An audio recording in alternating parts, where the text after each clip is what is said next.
आपका स्वागत है साइंस जीवी चैनल। आज हम लेके आए हैं जो CMST-CCS का जो एग्ज़ाम हुआ है उसके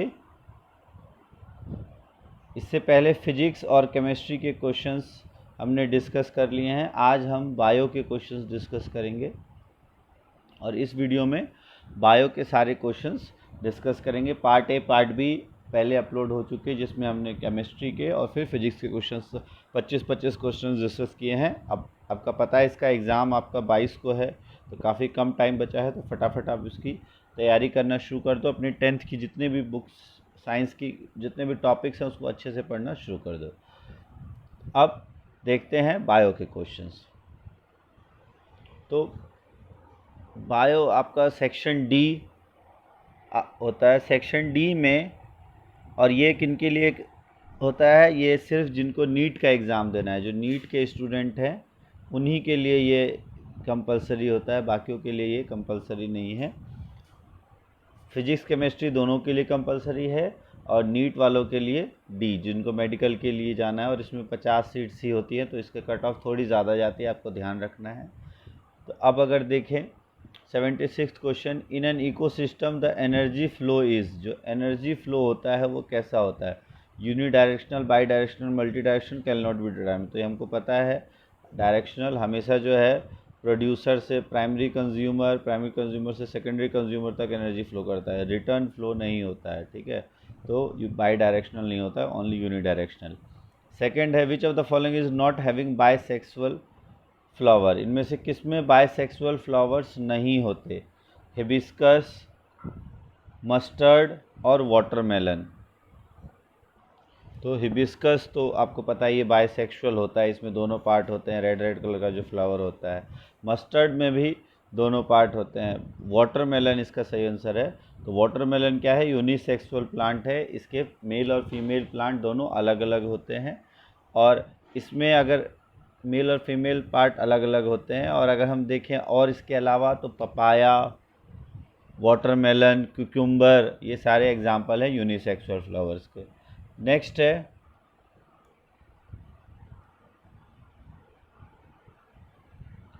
विच of the following is not true about pteridophytes, जो टेरिडोफाइट्स हैं उनके बारे में कौन सा कथन सही नहीं है।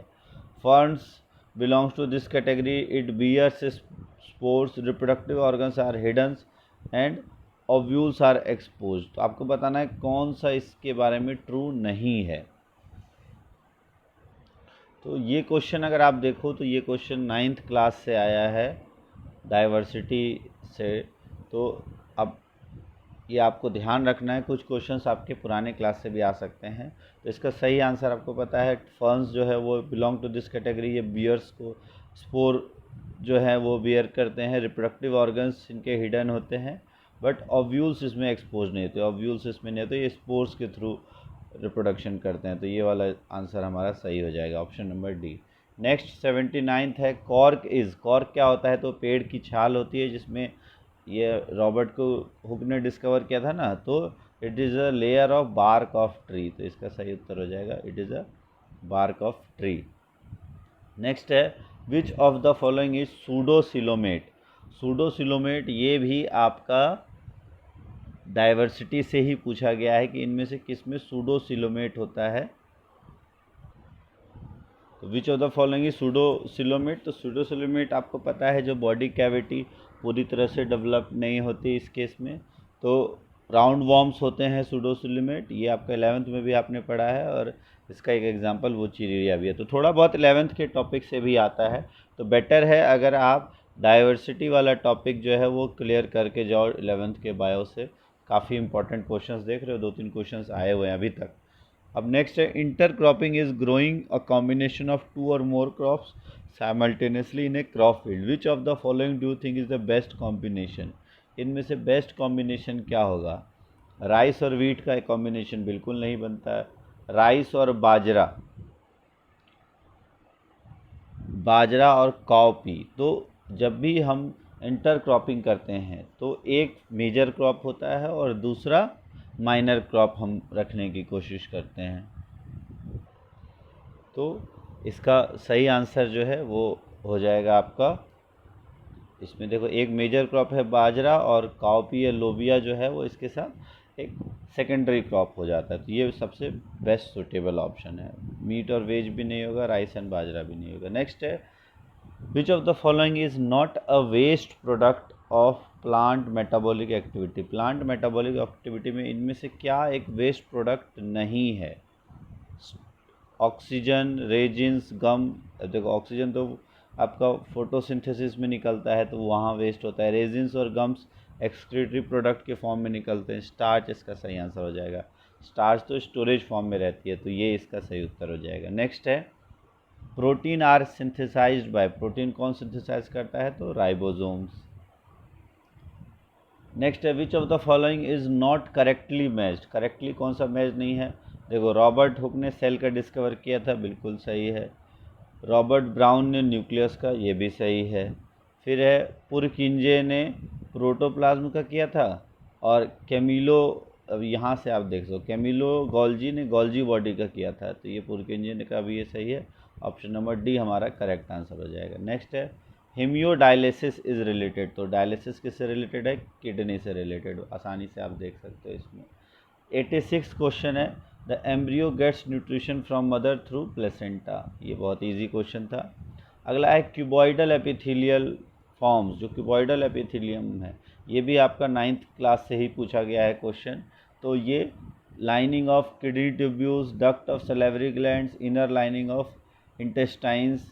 तो अगर हम बात करें तो जो क्यूबॉइडल एपिथेलियम है, तो सिंपल क्यूबॉइडल एपिथेलियम जो है वो मेनली आपका किडनी में होते हैं, किडनी ट्यूब्यूल से सही है, सलाइवरी ग्लैंड्स में होता है, लेकिन इंटेस्टाइन में नहीं होता है।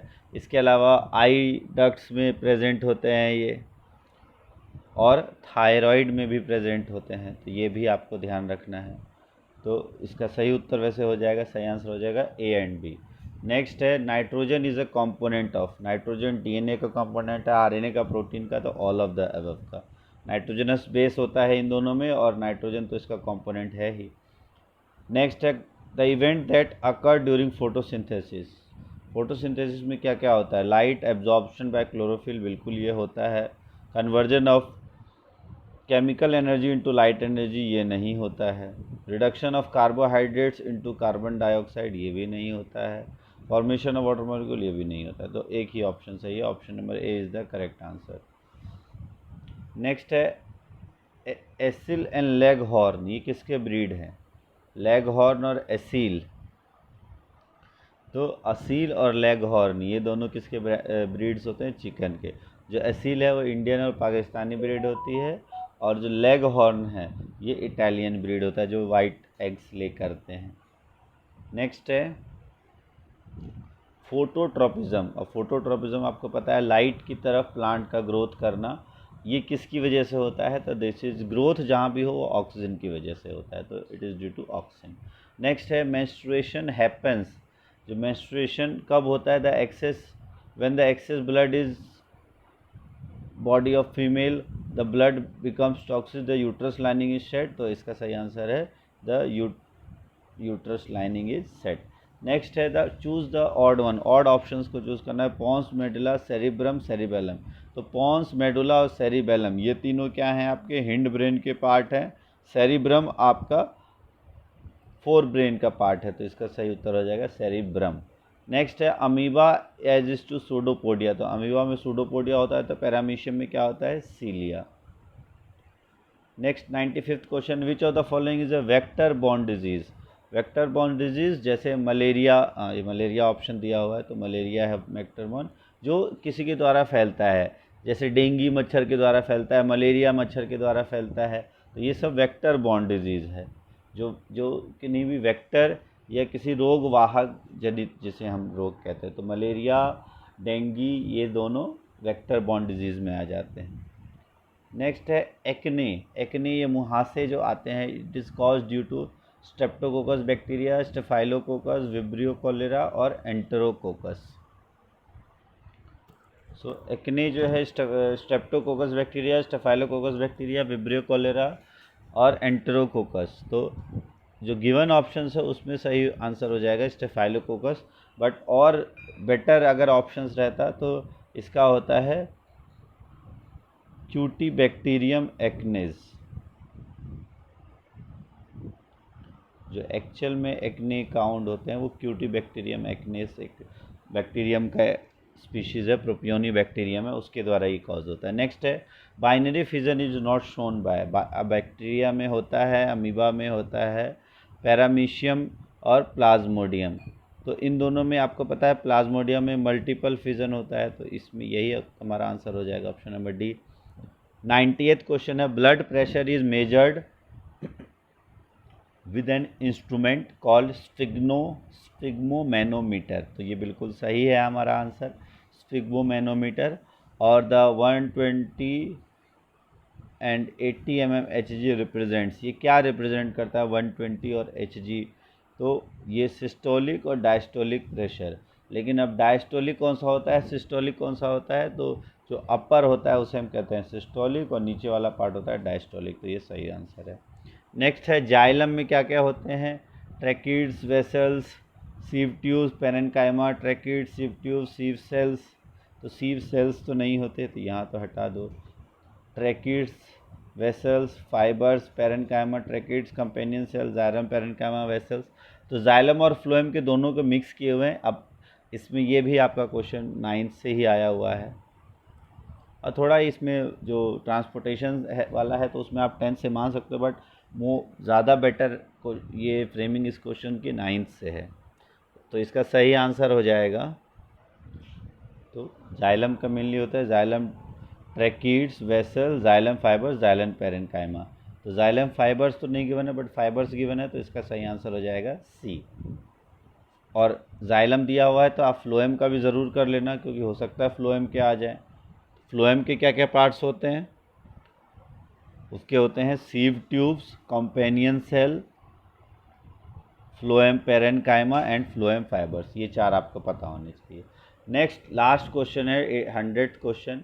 इसमें कहा गया है what will be the sum total of phenotypes in a dihybrid cross when a round yellow pea seed is crossed with wrinkled green pea seed.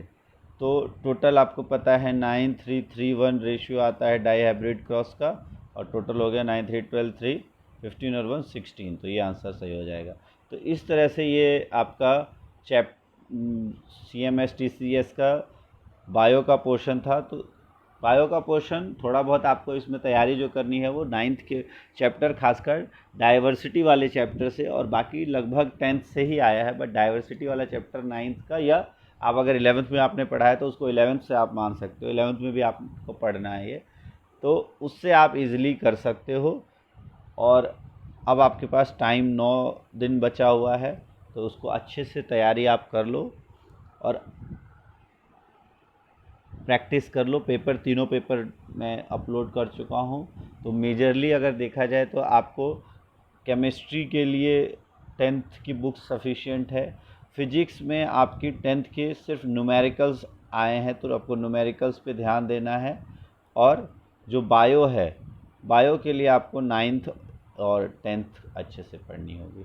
तो इस तरह से आपकी ये जो नीट का एग्ज़ाम है उसको क्लियर करना है, तो आपको 75 में से कम 50+ क्वेश्चंस आपको करने होंगे, आपको टारगेट रखना होगा। तो 50+ क्वेश्चन हो जाता है आपका 70% पार्ट। तो 70% आपको चाहे तो हर एक में स्कोर करो। बायो में आप अच्छा स्कोर कर सकते हो, बायो में 25 क्वेश्चंस में से आप इजीली 22-23 कर सकते हो, और केमिस्ट्री में भी आसानी से आप 22-23 कर सकते हो। बस फिजिक्स है, अगर आपको मुश्किल लगती है फिजिक्स में थोड़े से कम भी करो, बट करेक्ट करना, क्योंकि नेगेटिव मार्किंग है इसमें, तो इसलिए करेक्ट ऑप्शंस ही ज़्यादा बेटर होते हैं। सो आज के लिए इस वीडियो में इतना ही। अगर आपको ये वीडियो अच्छी लगी हो तो इस वीडियो को लाइक करें, चैनल को आपने सब्सक्राइब कर लिया होगा, वीडियो को अगर नहीं किया है तो कर लो सब्सक्राइब, और वीडियो को अपने दोस्तों तक ज़रूर शेयर कर दो, और तैयारी करते रहो। ये 9 दिन अगर आप अच्छे से आपने पढ़ाई कर ली तो आपको काफ़ी फ़ायदा हो सकता है आने वाले 2 सालों के लिए। थैंक्स फॉर वॉचिंग साइंस जीवी।